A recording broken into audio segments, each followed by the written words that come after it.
HR's California 2014 Legislative Update. Military and veteran status have been added as protected categories under the California Fair Employment and Housing Act, also known as FEHA.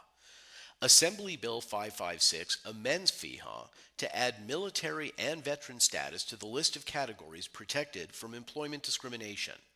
Military and veteran status is defined by the Act as a member or veteran of the United States Armed Forces, United States Armed Forces Reserve, the United States National Guard, and the California National Guard.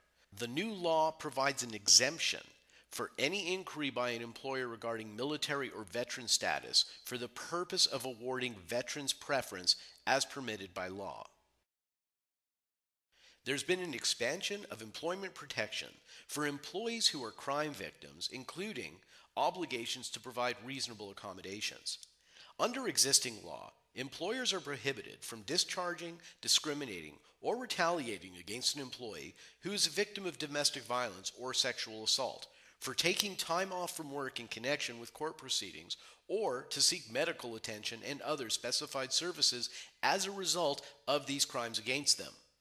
Senate Bill 400 extends these time-off protections to employees who are victims of stalking. In addition, the new law prohibits discharge, discrimination, and retaliation against employees because of their status as a victim of domestic violence, sexual assault, or stalking if the employee provides notice to the employer or the employer has actual knowledge of this status. In addition, the new law requires employers to provide reasonable accommodations to employees who are victims of domestic violence, sexual assault, or stalking, and request an accommodation for their safety while at work. The new law states that reasonable accommodations may include the implementation of safety measures, including a transfer, reassignment, modified schedule, changed work telephone, changed workstation, installed lock, assistance in documenting domestic violence, sexual assault, or stalking that occurs in the workplace, an implemented safety procedure, or another adjustment to the job structure, workplace facility, or work requirement in response to domestic violence, sexual assault, or stalking, or referral to a victim assistance organization. In accordance with reasonable accommodation procedures under disability discrimination laws, Senate Bill 400 requires the employer to engage in a timely, good faith, interactive process with the employee to determine effective, reasonable accommodations, and does not require the employer to undertake any action that would constitute an undue hardship. An employer may request an employee to provide a written certification that the employee is a victim of domestic violence, sexual assault, or stalking, and that the requested accommodation is for the safety of the victim while at work. Any documentation provided to the employer identifying an employee as a victim of domestic violence, sexual assault, or stalking must be kept confidential and not disclosed by the employer except as required by law or necessary for the safety of the employees in the workplace. The employer must give the employee notice before any disclosure of the information is made. Employees are required to notify their employer when an accommodation is no longer needed. The employee may request a new accommodation based on changed circumstances, and in such case, the employer must repeat the interactive process with the employee. Employers are prohibited from retaliating against an employee who has requested a reasonable accommodation, whether the request was granted or not. Senate Bill 400 also authorizes reinstatement, back pay, and injunctive relief for violation of the law. Assembly Bill 263 and Senate Bill 666 have expanded the whistleblower protections afforded employees and job applicants, and have also extended these protections into the area of immigration. One of the significant protections is now codified in Labor Code Section 1019, which prohibits employers from engaging in or directing another person to engage in an unfair immigration-related practice against a person for the purpose of or with the intent of retaliating against any person for engaging in any of the following protected activities. 1. Filing a complaint of an employer's alleged violation of state labor and employment laws or local ordinance applicable to employees, or informing a person of his or her rights under these laws and ordinances. 2. Assisting others in asserting their rights. And 3. Seeking information on whether an employer has complied with state labor and employment laws. An example of such an unfair immigration-related practice is where an employer threatens to contact or does contact immigration authorities because an employee complained that he or she was paid less than the minimum wage. The law now creates a rebuttable presumption that an adverse action taken within 90 days of the exercising of a protected right is committed for the purpose of or with the intent of retaliation. Senate Bill 666 has also added certain provisions to the Business and Professions Code and Labor Code. As a result of the amendments and additions, 1. It is considered an adverse action for employers to report or threaten to report an employee's, former employees, or prospective employees, or any family member of the foregoing, suspected citizenship or immigration status to a federal, state, or local agency because the employee, former employee, or prospective employee exercises a right related to his or her employment. 2. It is unlawful for an employer to retaliate against employees who submit a written or oral complaint that he or she is owed unpaid wages. And 3. Any person acting on behalf of an employer is prohibited from making, adopting, or enforcing any rule, regulation, or policy preventing an employee from disclosing information to a government or law enforcement agency as provided, and would extend those prohibitions to preventing an employee from or retaliating against an employee for providing information to or testifying before any public body conducting an investigation, hearing, or inquiry.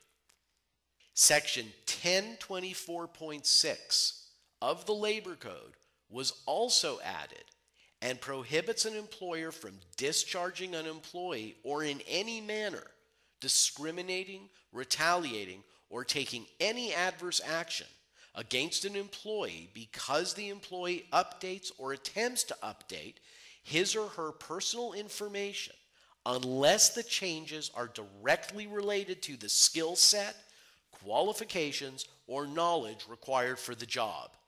Assembly Bill 241 establishes overtime pay protection for domestic workers such as nannies, housekeepers, and caregivers employed by a private individual such that they are paid a rate at time and a half for all hours worked in excess of 9 in a day or more than 45 in 1 week. This law does not apply to casual babysitters, caretakers employed in medical, nursing, convalescent, aged, or child care facilities, or to individuals who perform services through specified in-home supportive service programs. Court recovery of unremitted employee wage withholdings. Existing law makes it a crime for an employer to willfully or with the intent to defraud fail to remit agreed-upon payments to health and welfare funds, pension funds, or vacation plans, or other various benefit plans. The crime is a felony where the amount the employer fails to remit exceeds $500. All other violations are punishable as a misdemeanor. Senate Bill 390 amends this provision of California Labor Code Section 227, making it a crime for an employer to fail to remit withholdings from an employee's wages that were made pursuant to state, local, or federal law. For example, taxes. The new law also provides for any recovered withholdings to be forwarded to the appropriate plan or fund, and for any restitution obtained in criminal proceedings to be paid to the agency, entity, or person to whom it is owed. Penalty for missed heat illness prevention recovery periods. The current version of California Labor Code Section 226.7 provides a penalty for 1 hour's pay for each day that an employee is required to work during any required meal or rest period. Cal OSHA regulations require employers of certain outdoor workers to encourage and allow the workers to take a cool down rest in the shade for a period of no less than 5 minutes at a time when they feel there is a need to do so in order to prevent overheating. Senate Bill 435 expands Labor Code Section 226.7, making it applicable to missed recovery periods, unless the employee is exempt from the recovery period rules. The law defines a recovery period as a cool-down period afforded an employee to prevent heat illness. A new civil penalty specifically for garment manufacturers who do not display information on the front entrance of a business. Existing law requires garment manufacturers to be registered with the state of California. Registered garment manufacturers are required to display their name, address, and garment manufacturing registration number on the front entrance of their business. Assembly Bill 1384, which will be added to the California Labor Code Section 2676.55, provides a civil penalty for garment manufacturers who fail to display this required information. The penalties will be in the amount of $100 for each calendar day that the person engages in garment manufacturing without complying as an initial citation, and $200 for each calendar day that the person engages in garment manufacturing without complying as a subsequent citation. Liens on real property by the Labor Commissioner. Under current law, the California Labor Commissioner has the authority to hear employee complaints regarding the payment of wages and other employment-related issues.